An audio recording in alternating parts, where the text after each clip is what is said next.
Vai entrar, tá, André? Tá. Eu acho.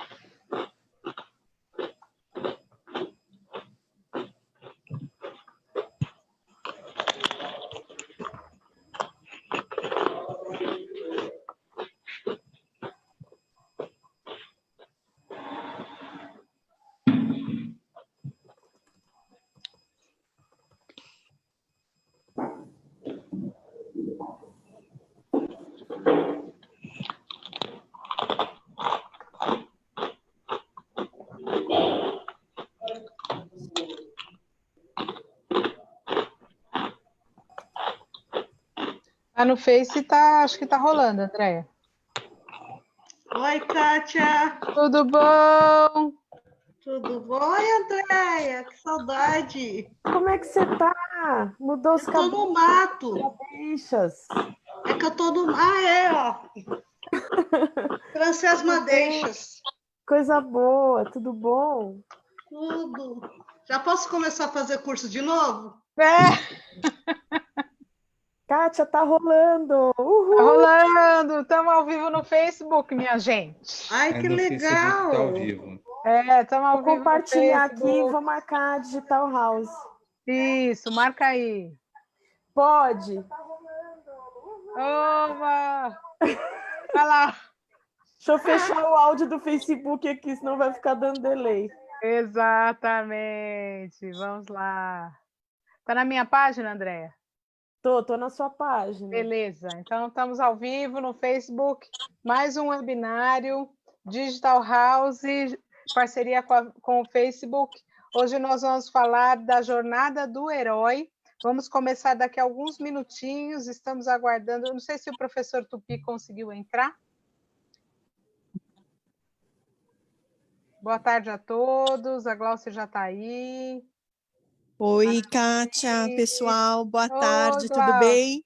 Boa Obrigada tarde. mais uma vez por essa oportunidade. A gente que agradece sua presença, Glaucia. Salvador, tudo bem, Salvador? Que bom que você está aí. Tudo jóia. Tudo bem, tudo em ordem. Olá. Seja bem-vindo. Obrigado. Então, nós temos aí nossos parceiros. Lucas Mortali, tá aí, Lucas? Tudo bem com você? Tudo bem. Beleza? Nancy Furtado, Gi Ferreira, Luciene, Aguinaldo, a Glaucia, que eu já falei, Salvador, que eu já falei, Cristina Montuori, a Sônia Lino, a Ana Lúcia, a Liane, a Isabela, a Ana lá, com os cabelos novos. A Isabela, a Maribel, Luciene, sejam todos bem-vindos, né? Eu estou tentando entrar aqui no meu Facebook, no outro computador, para ver... tô vendo aqui. Estou vendo a gente. Deixa eu tirar o som. Bom, tirei. Muito bom, minha gente. Que página que é, Kátia? Eu vou colocar no... Vou colocar aí no chat. Andréia, põe no chat para mim, que o meu não está aberto nesse computador. Coloco. Andréia vai colocar o link no chat. Dá tempo de divulgar. Isso, meu Facebook é Kátia Helena. Kátia Helena, Kátia com K, Helena com H. Mas a Andréia vai colocar aí. Colando em 3, 2, 1. Foi. Foi. Oi, Elô, Cris. O Francisco Tupi já está aí. Vamos começar em minutinhos, a gente começa. Muito obrigada pela presença de todos vocês. Hoje a gente vai falar de um assunto que a gente adora particularmente. Tanto eu quanto o Tupi. O Tupi mais que eu, né, gente? Que ele é expert. Estamos aqui ao vivo pelo Facebook.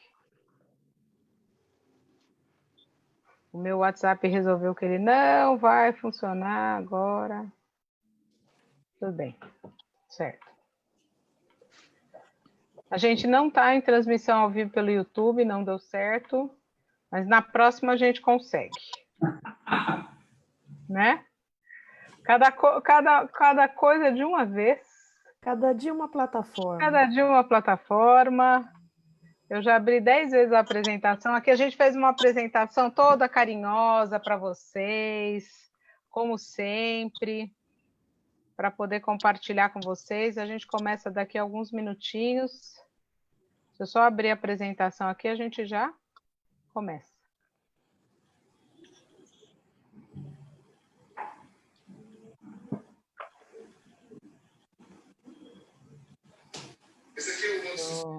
Abrir. Bom, então sejam todos bem-vindos. Hoje a Andréia vai me ajudar aqui mais no chat, né? Porque eu vou falar um pouquinho mais do que o convencional. Eu vou monitorar também aqui no Face. A Andréia vai ajudar, vai monitorar ali no Face para a gente, né? Então hoje a gente começa mais um webinar, pensando nessa trilha de formação de professores, trabalhando com educação. A gente tem vários amigos que são nossos parceiros aqui, que estão sempre nos acompanhando tanto como apresentando os seus temas de pesquisa, quanto acompanhando aqui as discussões, sempre com discussões muito ricas aí no chat, que a gente vem, né, ampliando a nossa percepção sobre educação. Então, gente, sejam bem-vindos a mais um webinar. Hoje a gente vai falar, então, da Jornada do Herói, e eu vou começar apresentando o professor Tupi. Professor Francisco Tupi, parceiraço já aqui da gente, e que hoje... Você está gravando, Andréia? Não, eu que vou gravar, então vamos lá, vamos começar a gravação. Então, eu vou começar agora a gravação para a gente oficialmente começar nosso webinário de hoje, falando da Jornada do Herói. Então, hoje eu, Kátia Pereira, que sou coordenadora da Digital House, e o professor Francisco Tupi, vamos falar sobre esse tema tão interessante, né, que é tão apaixonante para mim, para muitos de nós aqui, né? O professor Francisco Tupi topou, virou uma onomatopeia aqui. Ele concordou em participar com a gente, eu estou bem feliz, né? Foi apresentado por uma querida colega, amiga, né? Muito querida, a Eliane, e ele está aqui hoje para conversar com a gente sobre esse tema. A gente vai fazer, o caminho que a gente vai fazer é assim, ó, eu vou falando algumas coisas, vou colocar a apresentação que a gente preparou para vocês, e o professor Tupi, nós vamos construir uma conversa aqui, né? A ideia é sempre pensar que nós estamos falando de um determinado ponto de vista. A gente poderia falar desse assunto sobre muitos pontos de vista. E a gente fez algumas escolhas teóricas. E eu vou explicar à medida que a gente for falando. Mas antes disso, eu queria que o professor Tupi se apresentasse para vocês. Vocês já me conhecem, muitos de vocês já estiveram aqui com a gente nesses webinários. Já sabem, né, que eu sou coordenadora pedagógica, professora de arte, né, eu sou formada em artes plásticas, e a minha linha de pesquisa é sempre pensando cultura, né? E em breve eu vou lançar o meu canal lá no YouTube. Hoje eu estava tentando transmitir, não consegui, mas o meu canal lá no YouTube para falar disso, de arte, cultura e educação. E aí outros colegas virão compor essa conversa, né? A gente tem aqui vários colegas que já fizeram cursos na Digital House com a gente, colegas do Arquidiocesano que trabalharam comigo, outros professores que nos conhecemos aí ao longo da vida, a Glaucia que está aqui também, a Cris Ambanes, a Elô, que trabalharam comigo lá no Arc. Sejam bem-vindos todos, viu? A gente está bem feliz. A Glaucia fez curso lá comigo, né? A gente fez pedagogia juntas. A gente fez um monte de coisa na vida e depois foi fazer pedagogia. Nós fizemos o caminho contrário. Exatamente. Não foi? É verdade. Então, sejam bem-vindos. Queria que o professor, então, Francisco Tupi, se apresentasse, Tupi, para a galera. A gente está bem feliz com a sua participação. Então vai lá. Primeiramente, eu quero agradecer o convite da Kátia, né, a indicação da Eliane Correia, nossa amiga. Estou muito feliz de poder estar aqui, acho que é sempre uma grata oportunidade quando a gente pode dividir, compartilhar conhecimento. Conhecimento é uma energia e ele precisa estar em movimento de alguma maneira, né? Estou feliz que eu já vi alguns nomes conhecidos aqui, da Suzana, do Hernani, meu grande amigo Hernani. Então, quem sou eu? Eu sou um professor. Inicialmente, eu sou formado em geografia, depois vou para o lado da tecnologia, trabalho com jogos, criação de jogos, gamificação, já atuei numa série de produtos pedagógicos, desde o Exército até editoras, hospitais, e também eu sempre sou uma pessoa, por falar de jogos, a abordagem que eu trago dos jogos em relação à mídia, à educação, a minha visão, os autores que eu gosto, o Krishnamurti, o Ivan Illich, o professor Ismar. E aí, dessa maneira, eu acabo sendo convidado para falar, sou uma presença na mídia e já desenvolvi uma série de projetos ao redor do mundo. Ano passado, desenvolvi um projeto da Unesco que chegou a atingir 120 países. Consultor do Ministério da Educação da Nicarágua, fui palestrante lá, Emirados Árabes, e fora outros projetos que aconteceram por aí. E, além disso, eu tenho meu mestrado e meu doutorado em games pela ECA USP, né, sempre nessa relação da comunicação, da cultura, da educação. Né? E aqui ao meu lado está o Rafinha, que está acompanhando a aula também. Faz um joinha. A gente chama os filhos de estagiários.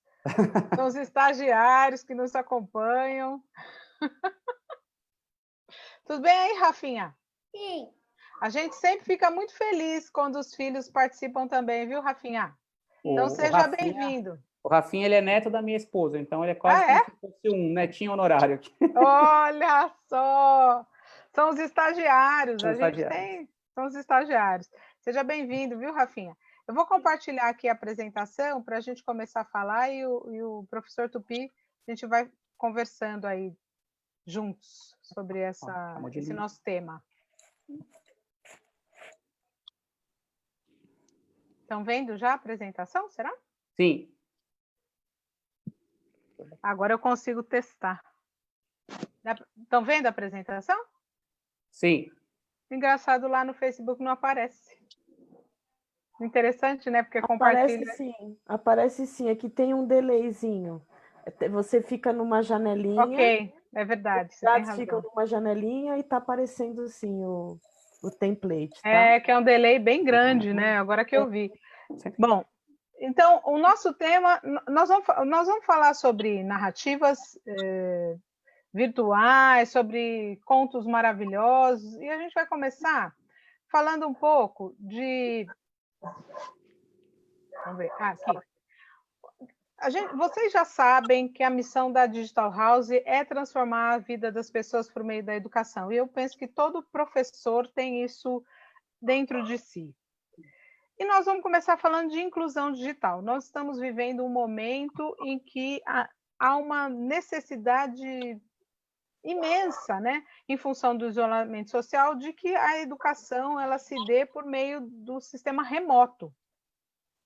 E muitas pessoas estão apartadas dessa possibilidade. Nem todos os alunos têm acesso às aulas remotas, nem todos os professores têm acesso a esses veículos, a essas mídias.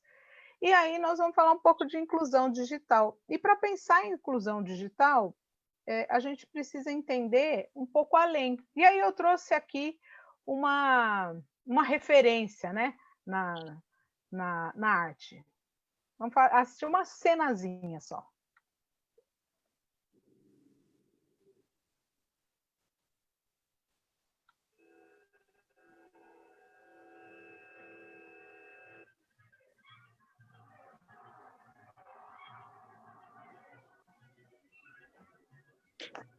Alguém podia descrever para mim, por favor?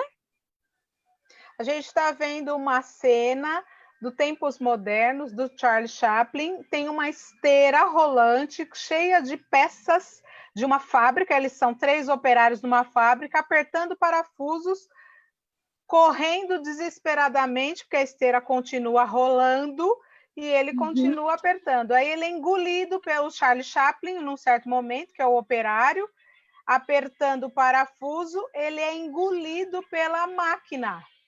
E quando ele é engolido, a gente o vê rodando por meio das engrenagens. Então, são engrenagens arredondadas que ficam girando, e ele vai rodando e ele permanece apertando os parafusos. Alguém inverte o sistema das roldanas e ele sai de volta na máquina.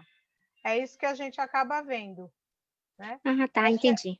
Tá bom. Essa é uma cena clássica Obrigada. dos tempos modernos, né, do Charles Chaplin. E a gente acaba... Qual que é a metáfora que a gente quis trazer aqui para vocês? É pensar o quanto a tecnologia ela pode nos engolir. Ela pode ser uma fonte de alienação, né? E não uma fonte de reflexão, de pensamento, de interação, de troca de opiniões, de troca de informações. Então, o uso da tecnologia pode ser mais excludente do que includente, né? Do que incluir.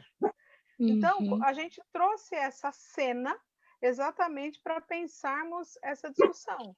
Né? O quanto nós trabalhando na escola, num sistema remoto, o quanto efetivamente os nossos alunos estão sendo incluídos. E quando a gente pensa nesse conceito sobre o qual nós vamos discutir, no conceito de herói, na jornada do herói, a gente pensa nesse sujeito que tem uma autoria para sua jornada, um sujeito que toma, ele de algum modo, ele se apropria de determinados conhecimentos para que ele percorra essa jornada e se transforme como sujeito, né? E possa, então, ter uma outra atuação na própria vida e na vida social. Tupi, se você quiser Kátia, complementar. Eu gostaria. Então, por favor. Né? A partir desse vídeo, eu acho que essa é a graça quando a gente entra por campos da media literacy, quando a gente começa a buscar aquilo que está à nossa volta e olhar num microscópio, numa lente, né, no sistema espectador e a mídia, a quantidade de coisas que a gente pode aprender e esse viés que a professora Kátia sugeriu da jornada do herói. Então, uma coisa que eu acho muito, muito rica nisso, primeiro, é esse filme do homem apertando o parafuso e sendo engolido pela máquina.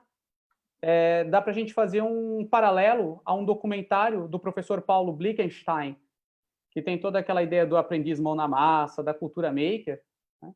Mas tem um documentário muito interessante dele no YouTube chamado O Homem da Caixa Preta, que ele compara a pessoa que trabalha com a tecnologia, mas só segue o procedimento. E eu gosto muito de uma expressão que eu aprendi num conceito...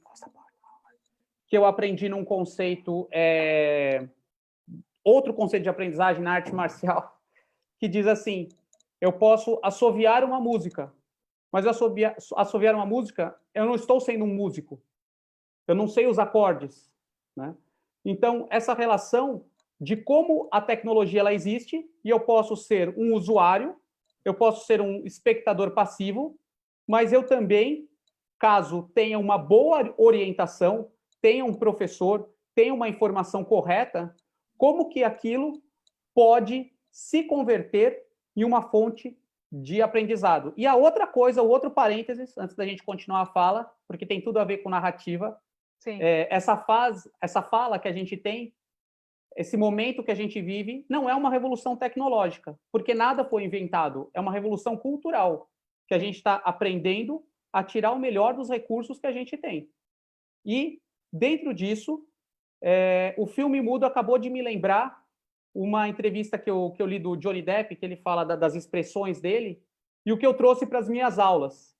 Então, eu vou falar com os meus alunos, eu gosto de abrir o braço, eu gosto de arregalar o olho, eu gosto de falar alto, porque, graças à tela, o que a gente tem é a visão do outro. Então, como a gente pode humanizar isso, né? Então, é a voz, é gritar, mais ou menos o que os youtubers já fazem de um modo natural ou empírico, né? Mas é por essa linha que eu gosto de seguir e caminhar. Perfeito. A gente vai continuar a fazer as apresentações e se precisar de uma descrição melhor, é só nos avisar, tá, Benedita? tá? Bom, eu vou colocar então a apresentação novamente para a gente continuar a olhar um pouco o que a gente preparou. Então, a gente vai começar com essa ideia do era uma vez, né? Era uma vez, a partir... Quando a gente fala de era uma vez, a gente já tem uma referência que vem à nossa mente, né? Esse era uma vez é uma chave que desencadeia a ideia das histórias, dos contos, tal. E o caminho que eu vou fazer por aqui, né? E depois o professor Tupi vai me ajudar nesse caminho, e depois ele vai fazer o caminho dele, né? O caminho que eu vou fazer é pensar um pouco o conceito do herói, e aí a gente está trabalhando na linha dos contos maravilhosos. A gente trouxe 2 autores aqui para nos referenciar. Um é o Vladimir Prop, que é um autor russo, e o outro é o Joseph Campbell. O Vladimir Prop a gente trouxe porque ele fez um estudo com 100 contos russos, 100 contos tradicionais, folclóricos russos, e nesses contos ele usou como referência para fazer toda a pesquisa dele. Desculpa, gente, desculpa aqui a nossa falha. Para fazer toda a pesquisa dele e observar o quanto os contos tinham coisas em comum. E foi um pouco o que o Campbell foi fazer também. A pesquisa do Campbell também parte dessa ideia de observar o quanto os mitos têm em comum. O próprio foi pesquisar uma coisa específica, pensando mesmo em criar essa estrutura para os contos, e o Campbell tinha outra intenção. E aí a gente quer trazer um pouco essa ideia do conceito do herói. Então, o herói, isso aqui eu busquei lá da minha dissertação de mestrado, e é uma linha teórica. Existem muitas. O herói, então, ele é aquele que tem uma função de ser um arauto do seu tempo, de dizer antes aquilo que vai acontecer, de experimentar antes as coisas que virão a acontecer. Ele consegue ir além, ele consegue caminhar um passo adiante, ele vai abrindo caminhos. É esse sujeito que é mais visionário. E na concepção de herói também estão as ideias de uma jornada transformadora. É o percurso, é o caminhar que vai engrandecer essa pessoa e que vai fazer com que ela se transforme por meio da aprendizagem. Por isso que esse conceito de herói, para mim, tem muita relação com a educação. Porque o herói é um sujeito que aprende. Ele muda porque ele aprende com as experiências vividas. Ele tem experiências, ele vivencia determinadas situações e é isso que o transforma, né? E essa jornada de transformações, ela pode ser associada, é uma livre associação aqui que a gente está fazendo, às transformações na vida das pessoas. A gente, quando se modifica, é porque você se abriu para uma determinada possibilidade. E aí um chamado simbólico, né? De caminhar e atravessar determinadas fronteiras e ir além e experimentar coisas novas. Então, o conceito dessa jornada modelar do herói é um conceito de uma jornada transformadora. Isso na visão do Prop. Aqui, a gente trouxe um infográfico, uma referência que é do Campbell. O Campbell entendeu que nos mitos a gente tem instâncias que se repetem. Então, sempre tem alguma coisa que vai provocar o início da jornada. Então, vamos pensar numa história, numa narrativa. Quando ela começa, tem alguma coisa que deflagra esse início, que faz com que a coisa crie movimento, com que esse sujeito, que é o herói, ele saia da sua situação inicial e ele vá para uma outra situação. Essa situação inicial, desse sujeito que é um homem comum, uma mulher comum, uma pessoa comum, cotidiana, sem grandes questões diferentes, ela recebe um chamado, ou ela é instada a se movimentar, ou tem um processo que vai fazer ela se mexer. E nesse processo, ela pode ou não aceitar esse início de jornada, ela pode ou não querer caminhar. Ela pode ter uma recusa inicial. E num outro momento, ela ser provocada para esse movimento. Depois disso, nessa sequência pensada no Campbell, vão acontecer algumas coisas. Ou ela vai se encontrar com aquele sujeito que ela se chama, que é chamado de mentor, né? Aquela pessoa que vai orientar de alguma forma, e ela vai fazer algumas travessias. Ela vai atravessar alguns que ele chama de portais, ele vai atravessar alguns portais e em cada uma dessas etapas, dessas travessias, algumas questões acontecem, algumas provações, algumas dificuldades que vão impor uma necessidade de superação, né?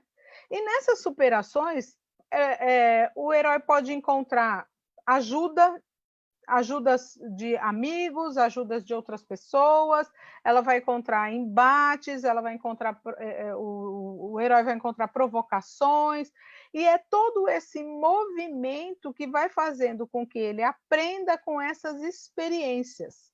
Então, ele sai de uma situação inicial estática para colocar essa jornada em movimento, para começar a trajetória.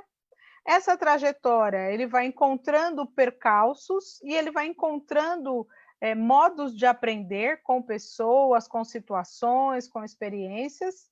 Isso vai fazendo com que ele repense a própria jornada, e a ideia do casulo, da introspecção, do voltar-se para si, e também cria um novo impulsionamento para ele continuar essa jornada, aprofundar a experiência, se transformar mais fortemente, para ser esse sujeito com mais força, mais potência, e não é força física, é uma força simbólica, né, das aprendizagens que ele desenvolve, né? E aí ele cria quase um caminho de iniciação para essa nova visão, nova percepção da própria trajetória, né?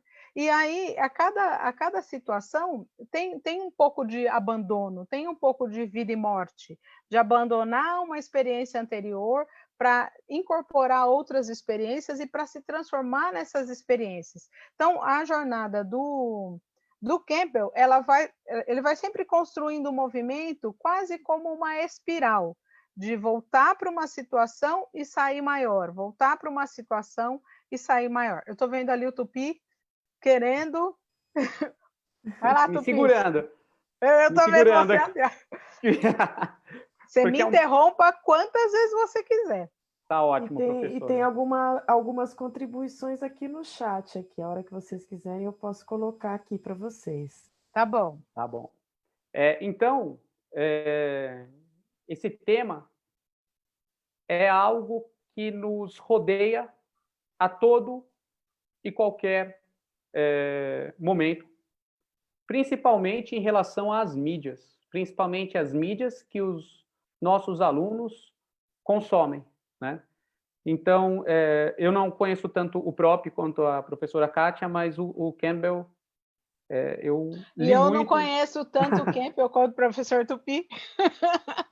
E, por si só, a vida dele é uma história muito interessante. Ele chegou a ser atleta de nível olímpico, ele foi surfar no Havaí. O primeiro ponto que ele tem contato com a mitologia, então aí a gente tem um desequilíbrio cognitivo da própria trajetória dele. Ele vê os índios Navarro no Carnegie Hall fazendo uma cerimônia com cavalos pulando, e aquilo causa um hiperinteresse dele, e ele, ainda em jovem idade, tudo que tinha nas bibliotecas que ele podia consultar de mitologia, ele já tinha lido. Então ele foi atleta, corredor, foi surfar no Havaí, foi tocar jazz na França. Quando ele volta, quebra a bolsa de 29, ele e a irmã dele, o dinheiro que ele tinha como músico de jazz, ele comprou uma casa no interior, todos os livros que ele podia ler, e ele passa o tempo lendo, e quando ele tem quase 40 anos, ele começa a dar aula na Universidade Católica de Moças, ou alguma coisa assim, em Nova York, fica 40 anos nessa universidade. Mas o ponto que ele se transforma, um grande quem ele é, e faz ele ser reconhecido, é que ele era muito amigo de um jovem cineasta chamado George Lucas. O George Lucas bate o carro e fica alguns meses internado. Ele gostava muito de correr de carro, e ele sofre um acidente bem severo e fica alguns meses precisando se recuperar no hospital, e ele começa a escrever aquilo que a gente conhece por Star Wars. E quem ajuda ele, quem era muito próximo dele, era o Joseph Campbell. E a partir daí, o Campbell, ele se torna cada vez mais conhecido. Aquele livro, O Poder do Mito, quem tem mais de 35, 40 anos deve lembrar dessa série que passava na TV Cultura. E aquela entrevista acontece na biblioteca do George Lucas, no Skywalker Ranch. E eu também vejo aqui, a gente já começa a traçar uma série de paralelos, inclusive geopolíticos, né? Porque todo ator, todo autor, todo atleta, toda linha, os Estados Unidos busca criar sua própria para consumir. Então, em contraponto ao próprio, surge o Campbell, inclusive, sendo um modelo. E isso não são só filmes, né? Então, por exemplo, a Disney bebe nessa fonte ipsis literis. Então, quando a gente pega esses 12 passos, né, a gente vai ver um filme da Disney, ou se não, isso é aplicado a comerciais, isso é aplicado a propagandas políticas. Então, essa relação da superação, né, a gente pensando muito assim no cinema, na propaganda, a massificação do cinema faz com que o desejo e o consumo se fundam, né? E uma equalização de imaginário. Então, até alguns anos, no passado, cada um tinha uma imagem do próprio Aquiles na cabeça. Hoje, fatalmente, pode ser o Brad Pitt, né? Quando ele interpretou o Aquiles em Troia. O Thor, né? O Thor também, né? Thor. O Thor ficou emblemático. E é muito engraçado a ideia do Thor, porque a gente tem a mitologia passada e a mitologia moderna. E o Stan Lee, nos anos 60, quando a jornalista pergunta para ele, fala, mas você está criando uma mitologia nova? Ele falou, ainda não, porque eu estou criando, agora eu vou criar o Thor. Porque nenhuma mitologia que se preze exista sem o Thor. E olha que engraçado, como com um herói, né, a gente fazendo uma engenharia reversa, a gente consegue dar conta e explicar o mundo que a gente vive. Então, olha que engraçado e interessante, né? O Thor e o Homem de Ferro são heróis da mesma época.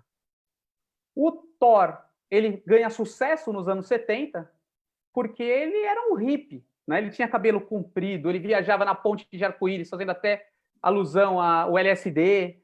E o Homem de Ferro, que nasce na Guerra do Vietnã e vendia armas, ele fica meio escanteado. Ele era um símbolo daquilo que não era positivo.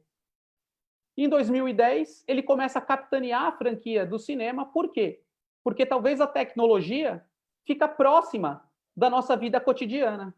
Por exemplo, no Japão, a gente tem os Metal Heroes, né? Jaspion, que agora voltou a passar, né? Mas os Metal Heroes, eles já tinham uma afinidade, uma ligação com a cultura. Até porque tinha uma negação do orgânico, da proximidade por conta da guerra, da bomba atômica, né? Então, como que os heróis, eles acabam sendo um espelho daquilo que a gente vive? Hoje em dia, se o meu computador quebra, eu faço um upgrade nele, eu compro um novo. Igual o Homem de Ferro, quando ele apanha, que ele constrói uma armadura melhor. Então, como que a gente consegue estabelecer os paralelos e como que isso começa a fazer um espelho entre o que eu li no chat aqui, que eu concordei, a Cristina Rangrade falou, viver é um ato heróico. Tanto que a gente conseguir se espelhar nos nossos heróis, a gente entender o que é esse heroísmo, né? Porque aqui a proposta, né? Você pode muito bem falar que todo mundo que se enxerga e atribui heroísmo é uma meritocracia. No caso aqui, a gente vê como um autoesclarecimento, como algo que ajude, despir aquilo que está à nossa volta. Né? Então, a partir do Homem de Ferro, eu consigo explicar quantas coisas da cultura da humanidade que a gente passou, desde uma cultura maker, da gente fazer o reator dele no peito, até as questões de guerras, né? Então, como que a gente consegue fazer esse vínculo com a nossa vida e, a partir daí, puxar o interesse para o aluno, mesmo que seja uma equalização de diálogo. Agora, quem está pulando na cadeira É a professora. Eu já estou assim. Então, vou continuar com o compartilhamento. Eu queria retomar uma coisa que o professor falou, que o Tupi falou, que eu acho, nas nossas conversas que a gente teve para preparar essa conversa de hoje com vocês, a gente trouxe essa ideia da arte como histórica. Então, a cada personagem construído, né, principalmente nesse universo pop, esses personagens eles incorporam muito das culturas contemporâneas, né? Aquilo que é contemporâneo é incorporado ao universo dos quadrinhos, a esse universo das mídias mais massificadas, né? Mais de massa, da indústria de massa. E essa ideia é bem significativa para que a gente traga, para pensar essas construções simbólicas. Aqui a gente tem um outro infográfico, né? Essas construções simbólicas como algo histórico, que se modifica, e se modifica porque a arte é histórica, a literatura é histórica, ela se modifica a partir do gosto daquele momento em que ela está sendo construída. Aqui a gente tem bem os 12 passos construídos, e aí a gente colocou esse infográfico para vocês, quando receberem esse material, que fique bem tranquilo de olhar todas as referências de onde foram buscadas essas imagens, né? Então, o prólogo, o novo, a crise, o clímax, são momentos da estrutura do conto literário. O mito é uma estrutura literária, é um modo de contar uma narrativa, de explicar uma determinada história, e dentro dessa distribuição, o Campbell organizou a jornada do herói. Então, ele organizou em 12 estágios, como o Tupi estava falando muito bem. Então, o estágio primeiro é o mundo comum, depois é o chamado, a recusa ou resistência ou reticência ao chamado, o encontro com o mentor, ao cruzar o primeiro portal, provações, aliados e inimigos, aproximação, provação difícil ou traumática, a recompensa, o regresso, a ressurreição e o regresso com o elixir. Essa é uma estrutura criada pelo Campbell. Já o Prop, ele Posso só fazer uma anotaçãozinha? Você pode voltar qualquer um dos 2 slides, por favor? Esse aqui que é mais didático ou o não, outro? Não, o mais bonitinho, acho que é mais legal. Eu sabia que era esse. Então, assim... Então, só para eu descrever, espera um pouquinho para eu descrever. Claro. Então, a gente tem aqui uma figura circular, e no centro está escrito a jornada do herói. Então, em torno desse círculo, como se fosse um relógio, a gente está em sistema, em direção horária, né? Em direção horária, a gente tem numeração de 1 até 12, e a cada um desses números corresponde um momento da jornada do herói, conforme pensada pelo Campbell.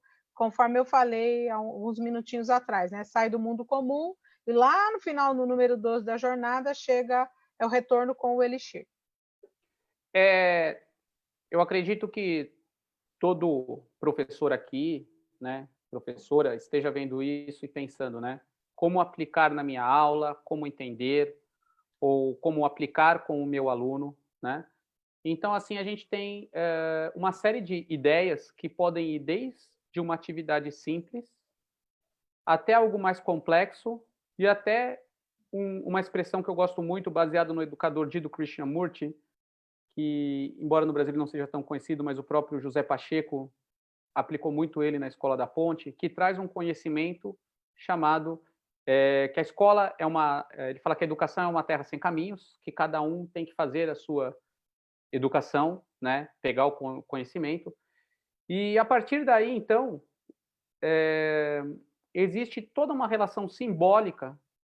E por que essa relação simbólica ela existe? Os filmes tratam isso como um modelo, né? Isso é algo extremamente rico, você trabalhar com alunos, pegando os filmes que eles gostam. Vamos supor aqui o prólogo. O do Neo no Matrix, na casa dele, o hacker, ele tem o chamado, o coelho branco, que aí já faz a relação com a Alice. Aqui ele coloca o Frodo, do Senhor dos Anéis, né? O Homem-Aranha na casa dele, a Moana no lugar que ela vivia, enfim. A pessoa ela tem uma vida até ela resolve enfrentar os problemas que são postos a ela. A gente não pode esquecer que a palavra herói, supostamente, ela descende da palavra Horus. O primeiro herói mitológico é o Gilgamesh, ou Gilgamesh da Babilônia, que tem também uma jornada muito semelhante. E aí, o que acontece? Mas tem o Horus do Egito, e supõe também que a palavra entre o eu e herói, elas tenham uma conexão, né? A partir daí, Horus, herói, eu, em algumas linguagens, mas o fato é o quê? É que isso virou um modelo, quase que um algoritmo, ou simplesmente um padrão. Então, as histórias, elas se ocupam em como contar essa jornada, ou como formatar essa jornada de modo que ela funcione. Isso, para trabalhar com o aluno, e a hora que o aluno começa a despir e ver essa lógica, é algo muito interessante, porque aquilo que ele gosta passa a ter mais sentido. Sim. E outro ponto também, que é bem interessante, do mesmo jeito que você tem a jornada do herói, você tem a jornada do vilão, você tem a jornada do herói quando o herói é um professor. Então, esses filmes de treinadores, de esporte, ou quando o professor chega naquela cidade, naquele acontecimento, e ele precisa superar as dificuldades e fazer frente aos alunos, né? Então, eu gosto muito de enfocar. Então, você tem desde os mentores, como o professor Xavier no X-Men, ou o do Harry Potter, mas você tem os professores que contam e vivem as histórias. E aí que eu gosto de pensar uma coisa que aí é algo especulativo, é algo abstrativo, mas como a gente se coloca nessa história. Então, eu gosto muito de colocar como que isso ajuda a entender muitos alunos. Eu falo, mas espera aí, será que eu estou sendo um mentor e eu tentando ser um mentor eu acabo me tornando vilão, sendo que se eu pudesse ser só o aliado, ele ia encontrar o caminho dele?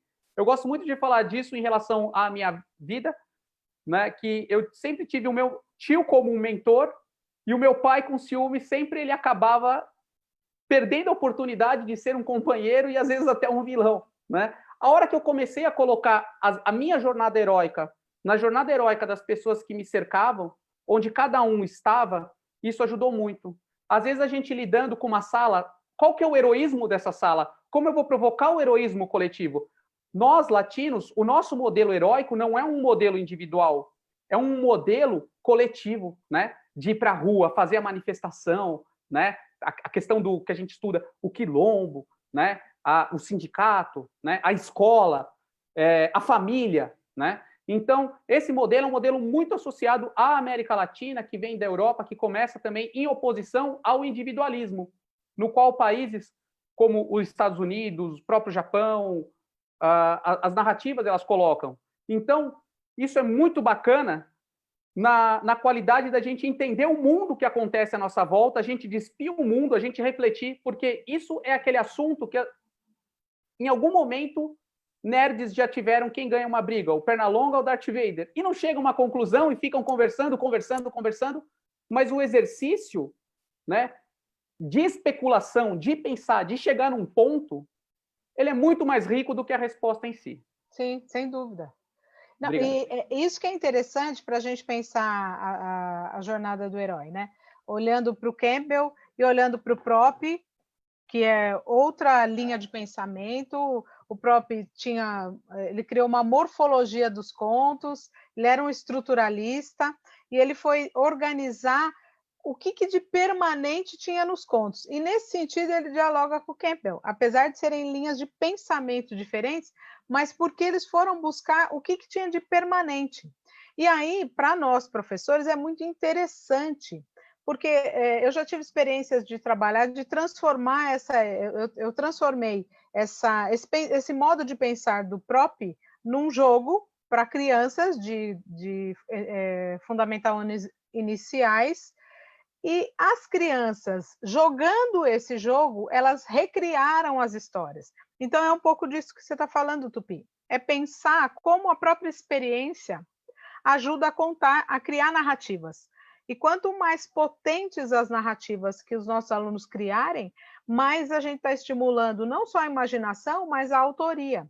A gente transfere a voz que é do outro para a voz do próprio aluno. Ele passa a contar as histórias, ele passa a ser autor. E com isso ele passa a pensar as coisas de um modo diferente. o próprio Entendia, ele organizou os contos, esses 100 contos folclóricos russos que ele estudou, então era um corpus bem específico, mas ele organizou em torno das funções dos personagens.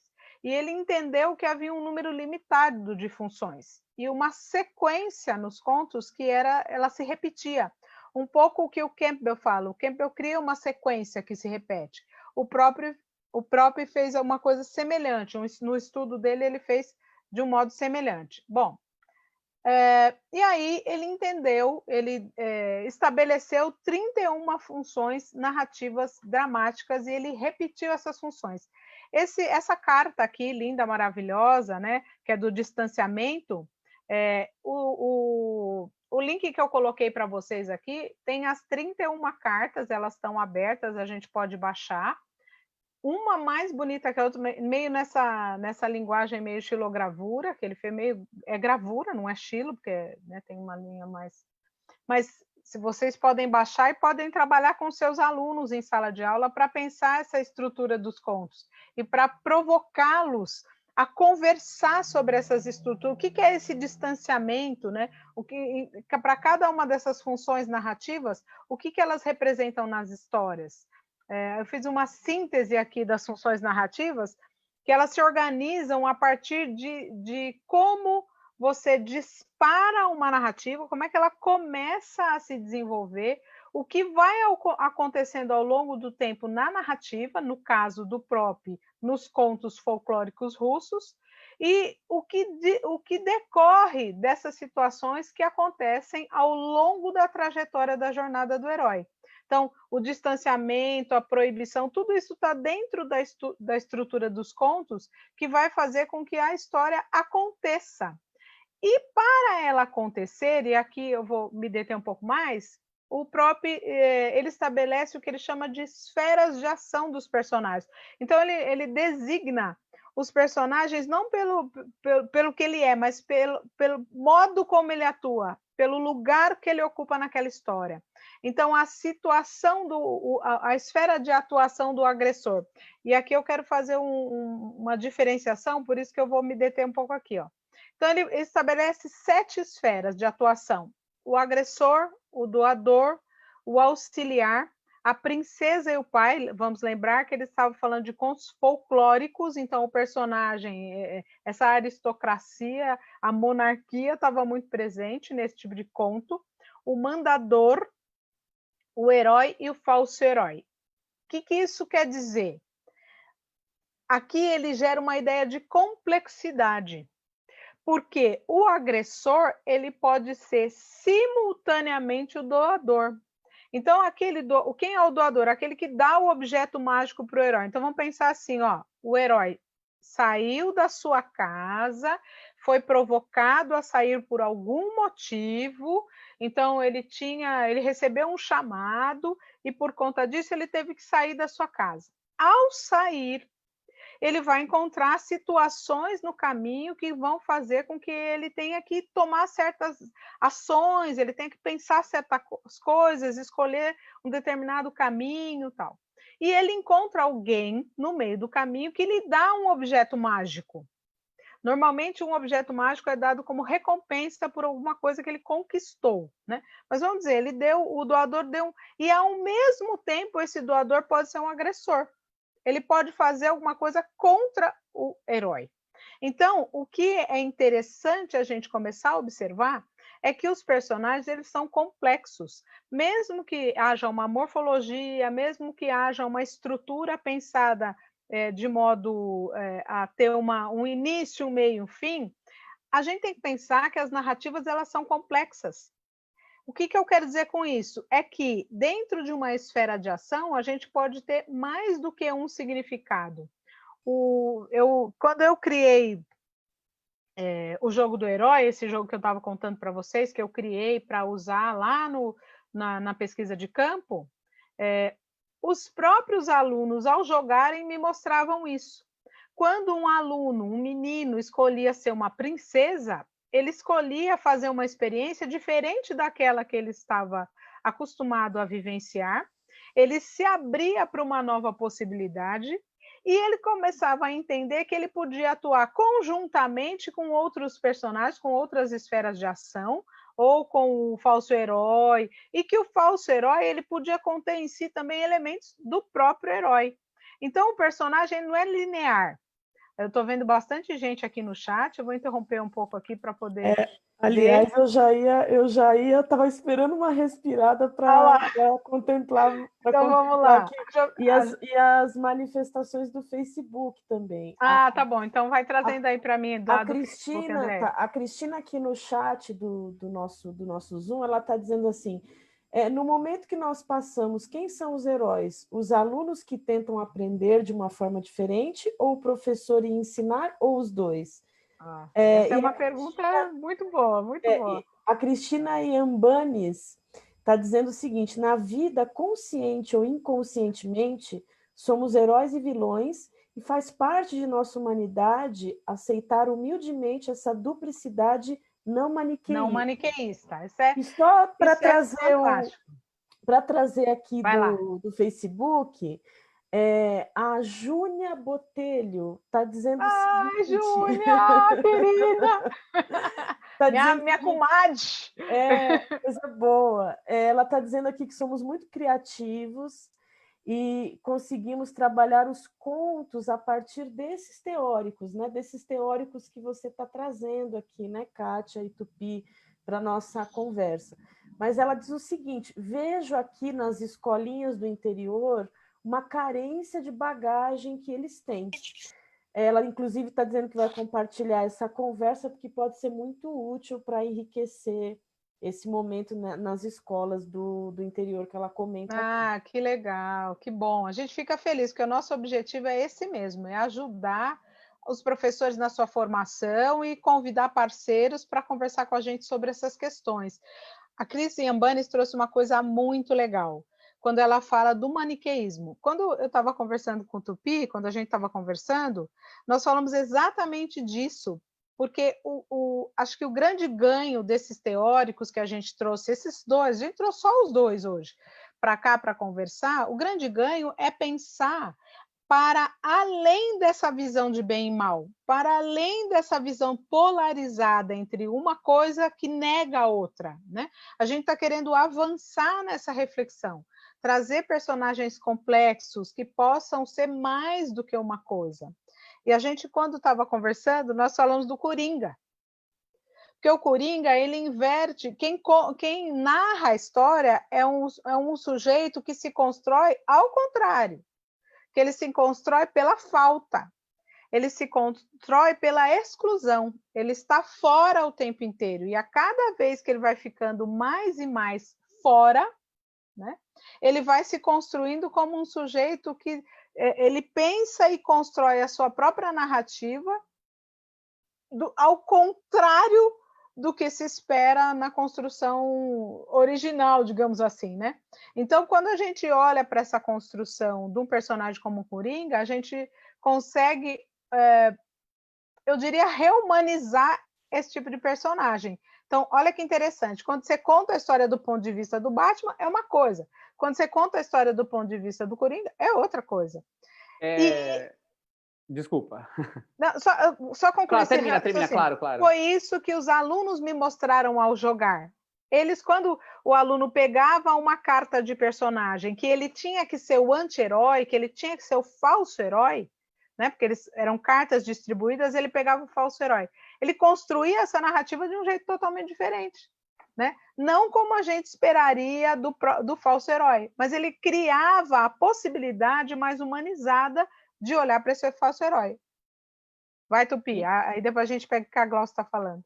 Então, tem um monte de coisas.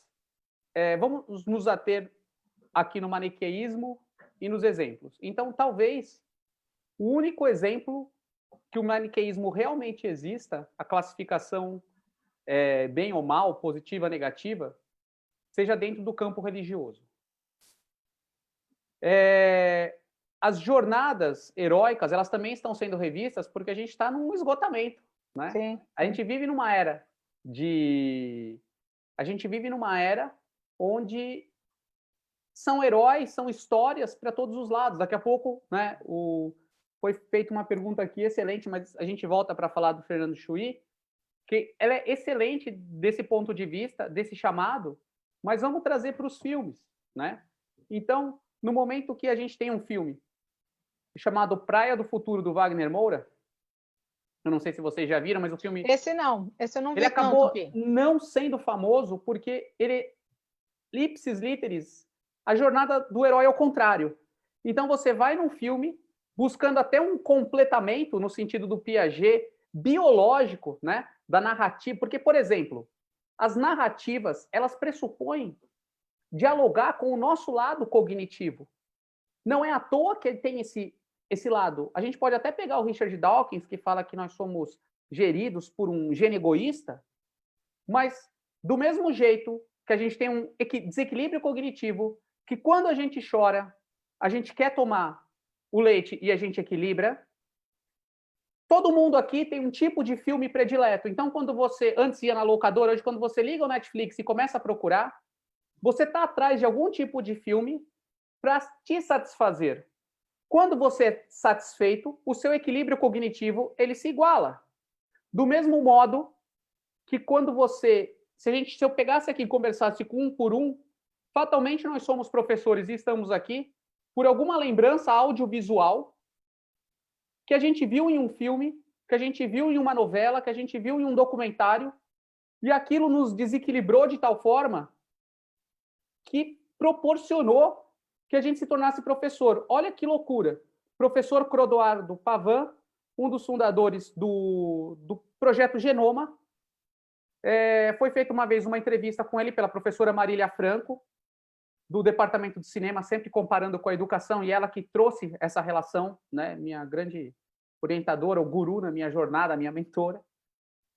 E conversando com o professor Clodoaldo Pavin, fala, professor, mas como é que o senhor virou cientista?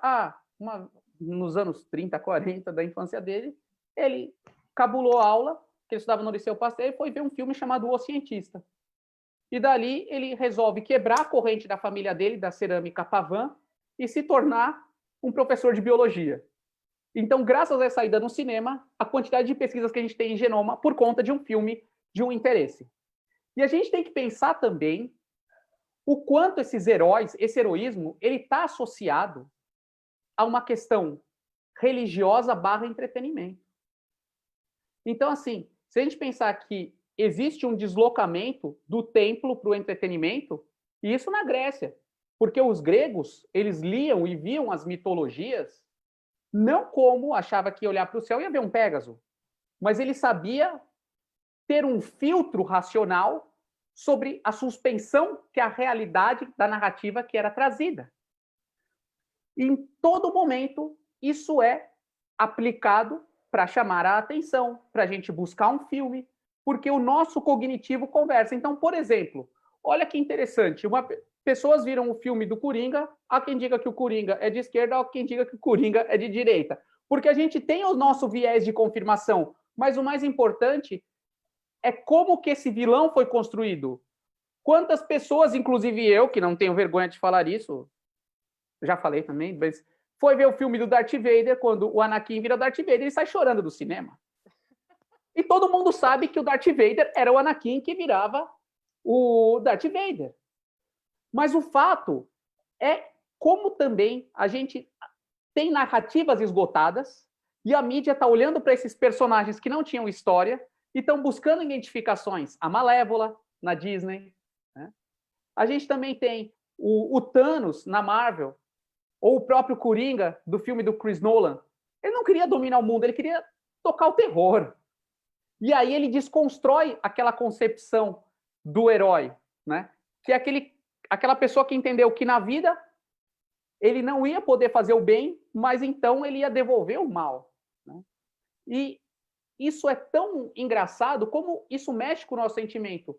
Quem aqui viu Narcos no Netflix, mesmo sabendo que o Pablo Escobar é um vilão mundial, você fica com pena dele.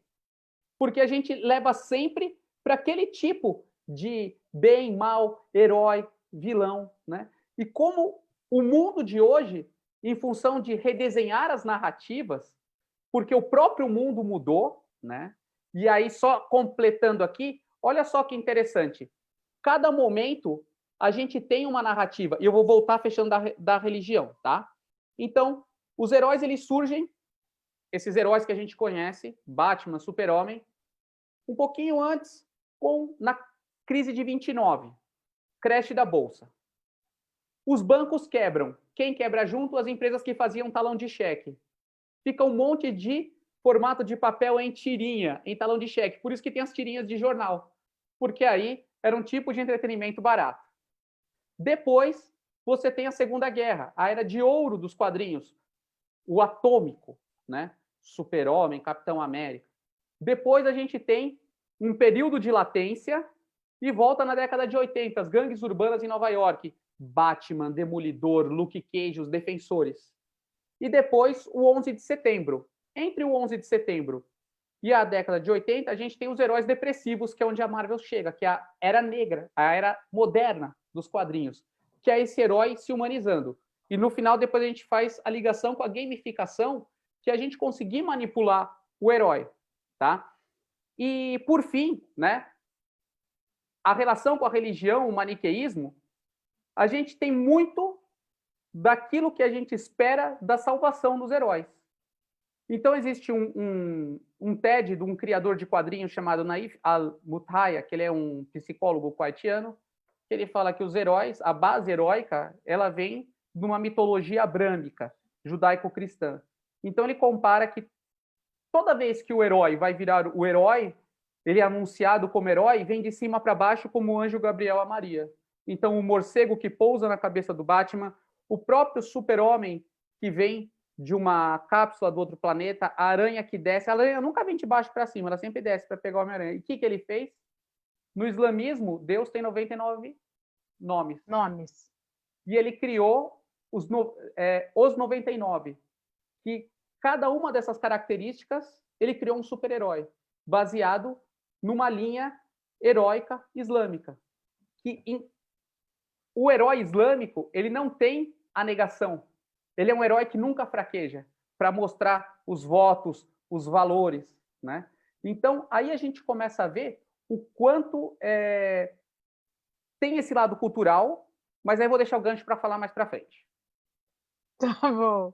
Eu queria trazer um pouco o que as pessoas estão falando. Acho que eu quero deixar bem claro que a gente escolheu uma linha teórica para pensar.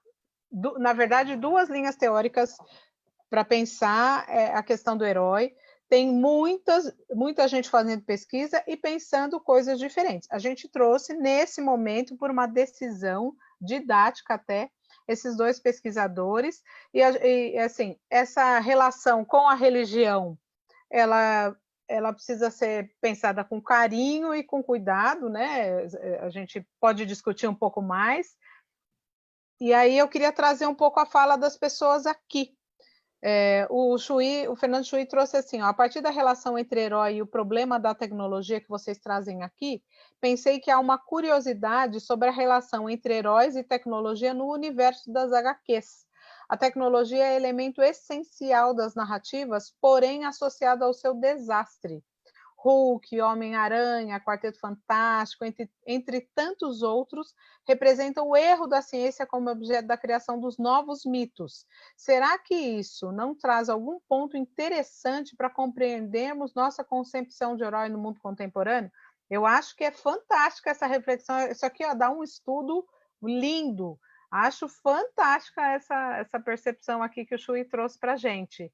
Muito legal isso. Eu acho que dá para pensar a tecnologia, dá até para a gente fazer uma reflexão sobre a tecnologia, esse aspecto de destruição simbólica que, por vezes, a tecnologia pode trazer para a vida contemporânea. Eu acho que a gente pode... tudo que faz pensar contribui para a gente ser melhores educadores, construir um currículo melhor, né? A Ana Lúcia está dizendo assim... Só posso falar um pouquinho disso do Chuy rapidinho? Que a questão é a seguinte... Primeiro, que aqui mostra que a tecnologia forma a pessoa, diferencia ela, mas mesmo no seu lugar comum, ela é a tragédia que empodera aquela pessoa e como ele vai ter que lidar com o seu potencial para conseguir entregar o heroísmo.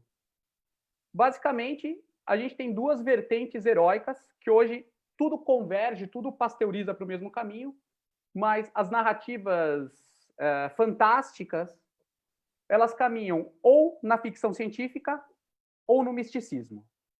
E a gente não pode esquecer que esse modelo de quadrinho que a gente tem, a Comic Con, ela é um modelo de evento que surge nos Estados Unidos para que os jovens sempre se interessem pela tecnologia. Isso que a gente fala do STEAM, com o A, começa como STEM, não tem o artes. Por quê? O PIB dos países também é medido pela quantidade de engenheiros que eles formam. A China, quando eu vi essa pesquisa uns 4, 5 anos, a China formava 33% dos seus egressos do ensino médio como engenheiros. Os Estados Unidos, 32,5%, e se via em crise por conta disso. E aí, a NASA, a parte responsável por ciência e tecnologia dos Estados Unidos, sempre apostou na ficção científica para atrair os jovens para o lado da ciência. E dentro disso, você tinha eventos que são as primeiras Comic Cons, há 50, 60 anos atrás, onde se falavam cientistas da NASA e roteiristas de quadrinhos, pessoas que falavam dos heróis. Então a pessoa ia com aquele afã de gostar do herói e acabava encontrando a ciência. Então, até nesse lado de produto interno bruto, a gente não está falando de plano de governo, que é um político entra, um político sai. É um plano de Estado, da identidade dos países, que são feitas, afirmadas e reafirmadas a partir dos seus próprios heróis, né? Então, óbvio que existem incentivos, investimentos, né? Não só de um ponto de vista ideológico, mas de um ponto de vista como promoção de um caráter científico também, né? Sim. Eu vou continuar aqui com as falas das pessoas, que a gente... É porque a gente tem tempo, porque senão a gente podia ficar aqui horas falando disso. Eu não tenho, eu estou em casa, estou de quarentena. Não, mas é que tem tempo da sala, né? Tem tempo, infelizmente, tem tempo da sala. A Glaucia está falando assim, ó, exato, Kátia, pois a visão polarizada, está falando de maniqueísmo, carrega já culturalmente o valor positivo e negativo de cada qualidade binária, por exemplo, bem e mal, branco e preto, como Jacques Derrida nos lembra que, em geral, os primeiros são os melhores desse conjunto binário. A exemplo também o filme Touro Ferdinando, que é maravilhoso, né? Que se recusa a agir como a cultura espera que o touro haja. Ao se recusar, o touro abre outra possibilidade de coexistência sem a competição e a exclusão pela violência. A Jovelina está dizendo aqui, ó, em se tratando da relação de herói e tecnologia, ciência, tenho levado os alunos ao debate sobre o filme Um Espião Animal. Para mim é muito completo do ponto de vista da inclusão, do uso da tecnologia enquanto escolha humana. Aí ela concorda, isso, o Touro Ferdinando e um espião animal se complementam. A Glaucia também está dizendo, além disso, professor Tupi, o quanto esse herói é culturalmente construído não só para ensinar modelos de comportamento. Exatamente. A jornada do herói é uma jornada modelo, né? Ela tem uma característica de ensinamento mesmo, né? Ela é uma jornada modelo.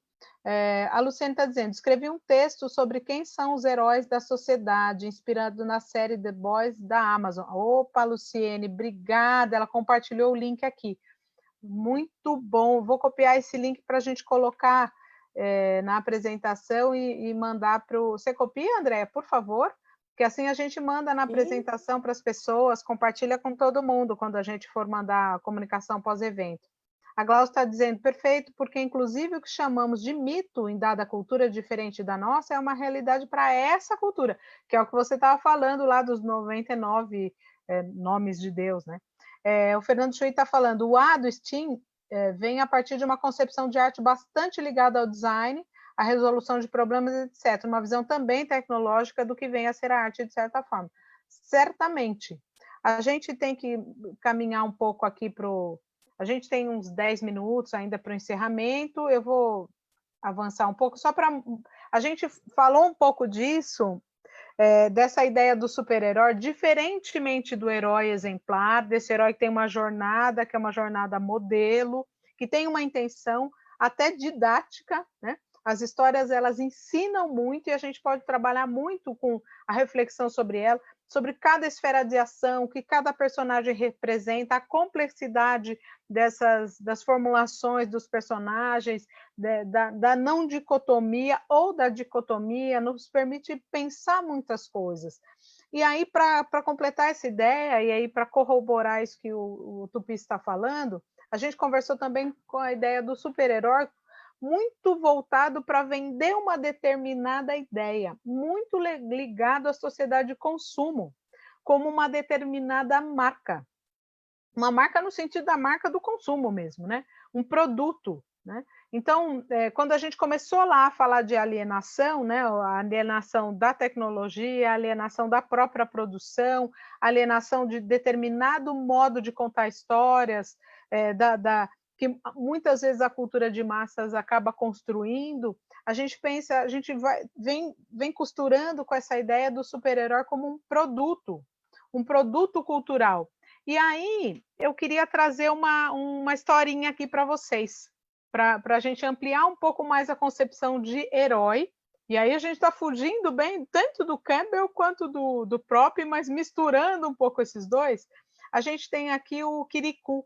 Não sei se vocês conhecem essa animação, é uma animação francesa chamada Kirikou e a Feiticeira. Eu encontrei um dublado com português de Portugal. Então eu vou tentar descrever. É uma aldeia africana. Espera aí, deixa eu ver, acho que eu pulei aqui, espera aí. Pulei do Kirikou. Vai. É uma aldeia africana, a gente tem aqui na cena inicial um tecido africano, uns tambores, e a gente tem uma aldeia. Esse é um jogo, tá, gente? Chamado Kirikou e a Feiticeira. Essa versão é para o jogo. Então, a gente vê a imagem dos baobás, aquelas árvores enormes, e um monte de tendas, gente. Eu posso chamar isso de tendas? Tendas de habitações africanas em formato de tendas, crianças correndo no pátio. Aí a cena vai para dentro da tenda e tem um menininho muito pequeno.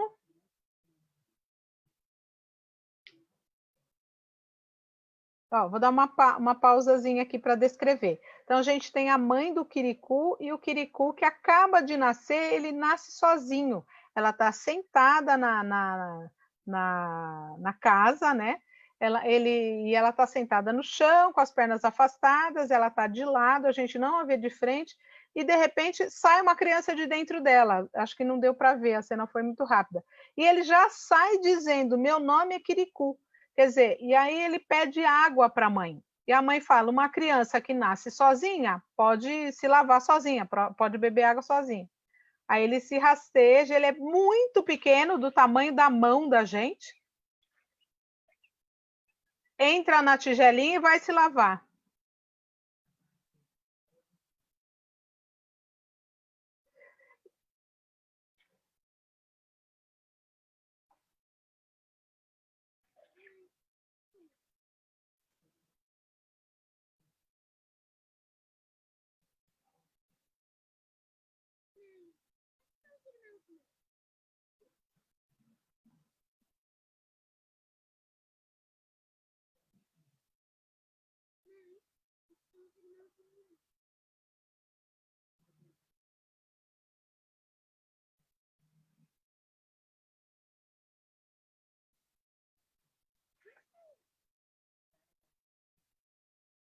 Bem,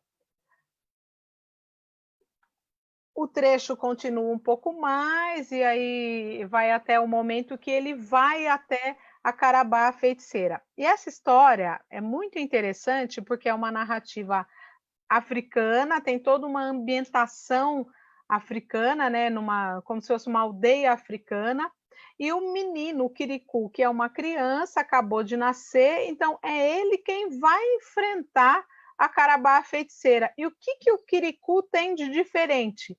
Ele é muito destemido e muito inteligente. né? Então, ele consegue fazer leituras das situações e consegue criar estratégias de solução para aquelas determinadas situações. A gente tem sempre narrativas que são contadas do ponto de vista de uma população branca, são contadas de um ponto de vista de uma determinada população, né, heterogênea, majoritária do ponto de vista do poder, né? Então, eu quis trazer o Quiricu para a gente pensar que tem outras narrativas, tem outros modos de contar essas histórias e que podem nos ajudar com os nossos alunos, que muitas vezes não são de uma população majoritária, mas compõem as minorias. Essa outra animação que eu estou mostrando é uma estrutura de narrativas, eu coloquei aqui só para vocês, ele faz uma comparação, e aqui um pouco a jornada do herói e algumas referências que a gente deixou aqui para vocês. Vou parar o compartilhamento. O Agnaldo está falando Quiricu sensacional. Então, a gente tem sempre uma pesquisa que a gente pede para vocês responderem. A Andréia já colocou o link aí. É muito importante, porque a gente já sabe que temas que os professores querem discutir, e a gente traz esses temas para a nossa reflexão aqui. Um dos temas, por exemplo, que vem aparecendo muito, criatividade, inclusão. Então, a gente vai fazer um webinário só sobre educação inclusiva nesse momento remoto. Em breve, a gente já está desenhando isso. Vamos falar de fake news também, provavelmente no dia 29 a gente vai falar de fake news, então já fiquem com isso em mente. E a gente vai aqui para o nosso encerramento, a gente vai fechando o nosso webinário, até por conta do tempo mesmo. Eu queria que o Francisco Tupi, que ele fizesse um encerramento para a gente. Primeiramente, agradecer, eu gosto muito dessas oportunidades que a gente pode falar, compartilhar, que a gente sabe. Concluindo tudo, hoje a gente está vivendo num momento que todas as mídias estão se juntando e dá a oportunidade da pessoa ser o herói. Então, às vezes, uma pessoa que vai jogar demais, ela está completando um lado heróico dela e negando a realidade dela, né? Tudo isso a gente consegue trazer. E talvez a primeira ousadia do ser humano seja pensar, e a maior ousadia seja tentar fazer com que os próximos pensem, né? Principalmente quem é professor. Então, baseado nisso, foi uma conversa muito rica, adorei o convite da professora Kátia, e é isso, gente. Eu acho que o conhecimento ele sempre vai construindo. Espero que vocês saiam daqui com muitas dúvidas, com muitos pensamentos, que consigam trazer todo esse conteúdo à vida de vocês, à sala de vocês, que contribuam de uma forma ou de outra. Somente tenho que agradecer a oportunidade. Eu é que agradeço. Vai. Aqui só para manifestar aqui os carinhos aqui para vocês, para o professor Tupi, para a professora Kátia, aqui do Facebook, a Beth, a Lucimara, a Rodolfo, todos eles adoraram o tema, mais de 20 pessoas aqui comentando, compartilhamentos, enfim, só manifestando aqui para deixar registrado que que legal! As pessoas acompanharam, tá? Que ótimo, fico bem feliz. Eu que agradeço, professor Tupi, foi muito bom a gente, né, as nossas conversas, que a gente teve a oportunidade para preparar esse momento agora para todos vocês. Nós ficamos muito felizes. Esses webinários que nós temos feito nos engrandecem, nos enriquecem como profissionais de educação, nos ajudam, nós mesmos, eu, Andréia, né, a gente está sempre aprendendo muita coisa e sempre com parcerias fantásticas que vêm para contribuir com esse projeto, que tem o único objetivo de colaborar com a formação dos professores. Então, a gente agradece muito a presença de todos vocês. O Ellison está dizendo, senti falta da abordagem dos elementos da gamificação aplicados em sala de aula, não apenas o debate dos jogos em si. É verdade. A gente tem 8 minutos, Tupi, você consegue uma falazinha? Não dá, né? Ó, que fique com gosto de quero mais, o negócio é o seguinte, o que é um jogo? Um jogo, tal como um herói, é algo que faz parte da natureza humana. Então, o ser humano, ele se torna humano quando ele joga, e não sou eu que digo isso. Isso vem da Grécia Antiga. Então, um jogo é basicamente um sistema lógico que é composto por 3 coisas: regras fixas, estratégia e negociação, né? Perdão, punição e recompensa. E, além disso, ele tem uma narrativa, tá?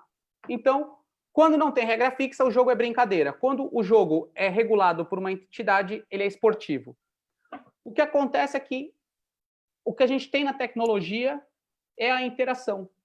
E como o jogo é algo que todo mundo gosta de jogar, se interessa pelo jogo, os sistemas estão buscando aprender e beber na fonte do jogo. Só que aí a pergunta, como professor, game designer, eu faço. Quando você coloca um jogo na sua sala de aula, quando você utiliza o jogo, você está condicionando o seu aluno ou está emancipando? Porque muitas vezes esses sistemas gamificados, eles não trazem reflexão nenhuma, eles estão se alimentando de um monte de dados que as pessoas estão colocando nele, não contribui para nada, e em pouco tempo a pessoa não aprende e se cansa. Então, é muito mais um modismo do que uma tendência. E aí, para entender o que é a gamificação, primeiro eu sugiro, você quer gamificar a sua sala de aula? Tente gamificar você. Buscar os elementos do jogo, que seja desde uma conversa até algo que você possa fazer com um dado, ou os próprios alunos criarem, né? E a partir daí, ter muito senso crítico naquilo que é oferecido, porque são oferecidas grandes panaceias, coisas que têm uma super solução, e, na verdade, o simples, que é o ensinar, o aprender, acaba ficando em segundo plano frente a pirotecnias e mirabolâncias. Então, assim, eu sou muito crítico em relação a isso, até porque eu consumo, porque eu crio, né? E é isso que eu gosto de trazer. Então, olhar sempre criticamente, testar, né? Haja vista que poucos sistemas gamificados realmente funcionam, né? Na jornada, a pessoa desiste, né? Naquela jornada do herói, a pessoa não é levada a desenvolver o seu protagonismo. Desenvolvem apenas um laço de compromisso e aí o próprio sistema espana.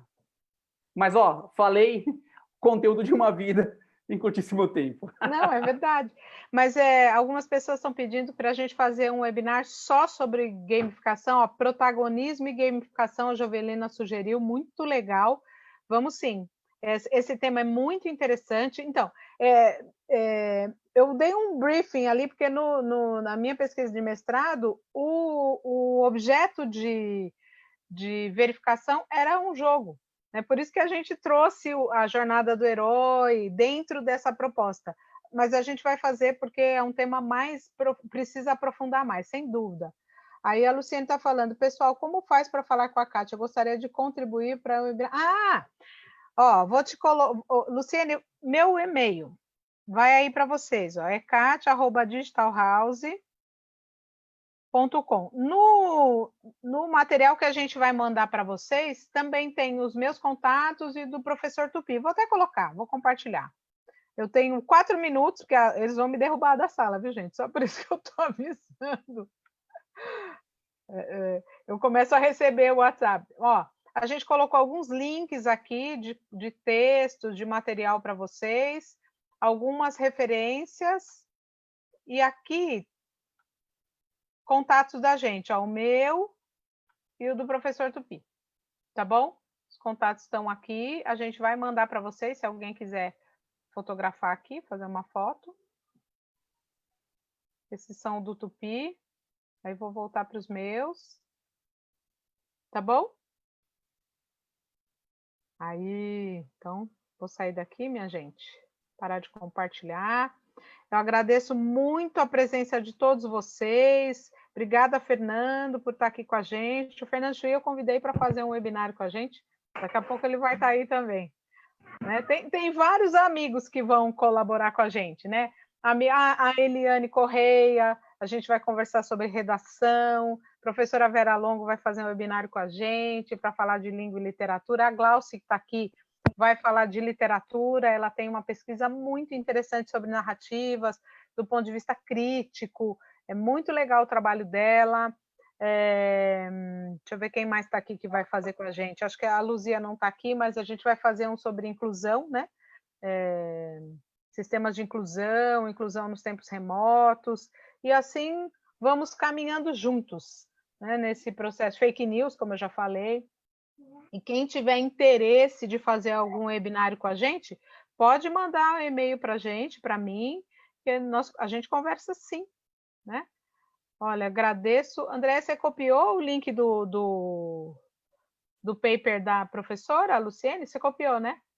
Para a gente poder colocar lá. A gente vai colocar, mandar para todo mundo. Obrigada, gente. Olha, foi um prazer imenso estar com vocês. Professor Tupi, muito obrigada por ter aceitado esse convite, por estar conosco hoje. Foi muito legal, muito legal. Realmente o tempo é curto, como o Salvador disse, é curto, 1h30 a gente voa, né, para conversar. Mas a gente está aprendendo, a gente está aprendendo. Obrigada para o pessoal que está nos vendo pelo Facebook. Fica disponível lá, né? Porque fica gravado. Então, uma boa tarde a todos. A gente vai encerrar aqui a nossa live, tá bom? Nosso webinar. Muito obrigada, uma boa tarde a todos. Fiquem bem. Na semana que vem a gente vai falar sobre educação e currículo. É o professor Clóvis. Ele vai falar sobre o título é Educação é Vida, né? A gente vai discutir essa educação que é parte da vida, e a gente, como professor, como é que a gente fica nesse universo todo, num período de distanciamento social, e as crianças pequenas, e a educação infantil, como é que a coisa se desenvolve, como é que a gente faz para trabalhar com os pequenos. Então, já estão convidados, quarta-feira que vem, 17 horas, vamos continuar a transmissão pelo Facebook também. Estaremos todos juntos. Um grande abraço para vocês e até breve.